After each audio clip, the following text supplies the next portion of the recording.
Hi friends मु भेंकट आपको स्वागत करछि आज भिडियो रे। तेबे सबुदिन भली आज आम आपन को गोटे छोटिया कहानी माध्यम आपण जीवन में किसी परिवर्तन आने को चेष्टा करूँ। तेबे आपण को केवल गोटे अनुरोध आपण वीडियो को संपूर्ण शेष पर्यंत निश्चय देखंतु एवं ता सहित चैनल रे नुआ थिले चैनल को सब्सक्राइब निश्चय करंतु। गोटे थरर घटना गौतम बुद्ध वैशाली नगर में धन प्रचार रे जाउथिले।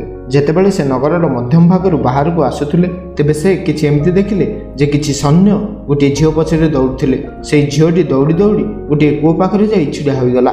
से डरू थाए एवं शोषिला मध्य थाए। बुद्ध से बालिका को निज पाखक डाकिले एवं कहिले से तांको पई कूरू पानी बाहर करी से निजे पीइबे एवं तांको मध्य पियाइबे। एथिमध्यरे सेठारे सैन्य माने पहुंची गले। बुद्ध से सैनिक मानक हाथर इशारा दे तांको रहिबाकू कहिले। बुद्धंको कथा सुनिबा परे सेई कन्याटी डरिकी कहिला, महाराज मु गोटे अछुआ कन्या, मु कूरू पानी काढी परिबी नाही। मु कूरू जदि पानी काढिबी जल दूषित होई जिवो।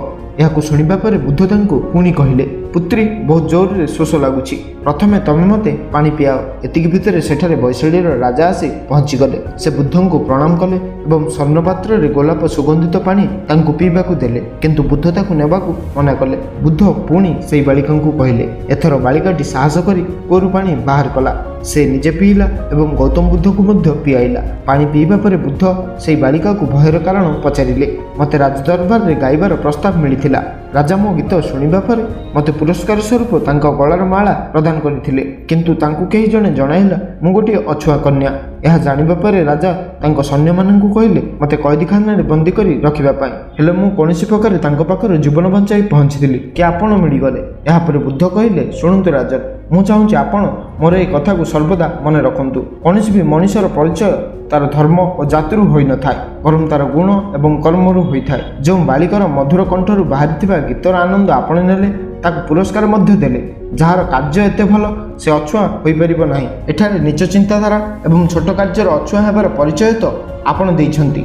एथिपाई मो नजर अछुआ ए कन्या नुहे बरं आपण अटंती। वैशाली नरेश बुद्धंक सामने लज्जित हेबा व्यतीत अन्य किछि उपाय नथिला। से कोन बा करि परिथंते। से बुद्धंक क्षमा मागिले एवं सेठारु चली गले। तेबे सांग माने ए कहानी ठारु एहा शिक्षा मिलिला, कौनसी भी मनुष्य निजर कर्म एवं विचार बड़ होता है, ना कि निजर धर्म बा जाति। तेबे सांग माने आशा करुछि ए वीडियो ठारु आपनको किछि शिक्षा मिलिथिबो।